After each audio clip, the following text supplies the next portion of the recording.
बळीराजा शेतकरी गट खेरडा तालुका मनोरा जिल्हा वाशिम येथील आम्ही सहभाग घेतलेला आहे ग्रुपनं. आणि शेतकऱ्या बांधवांना एवढं सांगायचं आहे, आतापर्यंत होमनी आळी म्हणजे माहीत नव्हतं. होमनी आळी कशाला म्हणतात?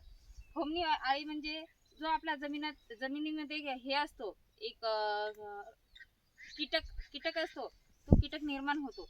आता आपण होमनी आळी जर शेतकऱ्यांना जर केली तर आपलं एक अंमलबजावणी, आपला एक मुख्य पिकाचं नुकसान होऊ शकत नाही, म्हणून होमनी आळी असे म्हणतात त्यांना. आतापर्यंत शेतकऱ्यांना पक्षी थांबे पण माहीत नव्हतं. पक्षी थांबे कशाला म्हणतात? पक्षी थांबे लावल्याने जो आपला मुख्य पीक असतो, जो कीटक रोग येतो आणि आळ्या वगैरे येतात, जर आपण पक्षी थांबे जर लावले की त्यांच्यावर पक्षी बसणार आणि आपल्या स्वतःच शेतामधलं निरीक्षण करणार, आणि ते आळ्याचं आणि एक फवारणीचं बचाव होण्यासाठी हे शेतकऱ्या बांधवांना आतापर्यंत माहीत नव्हतं. आणि चिकट सापळे म्हणजे कशाला म्हणतात? चिकट सापळे म्हणजे शेतकऱ्यांना आतापर्यंत माहीत नाही, पण आम्ही जे बळीराजा शेतकरी गट आहे मध्ये फार्मर ग्रुप लिंक मध्ये आम्हाला मार्गदर्शन मिळाले आहे.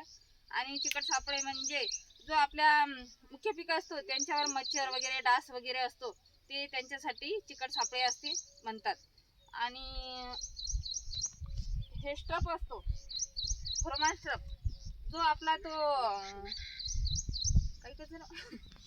आतापर्यंत माहीत नव्हतं. स्ट्रप म्हणजे कशाला म्हणतात? पक्षी थांब्याला लावण्यासाठी असतो आणि त्याच्यामध्ये एक कॅप्सूल गोळी असतो. ते कॅप्सूल हानिकारक आहे, पण तो जो आपल्या मुख्य पिकावर जो माशा वगैरे असतात त्यांच्यासाठी असतो. आणि शेतकऱ्या बांधवांना हेच आम्हाला सांगायचं आहे, बळीराजा शेतकरी गटांनी असे प्रत्येक स्वतःच्या शेतामध्ये उपयोग करा. आणि आम्हाला धन्यवाद.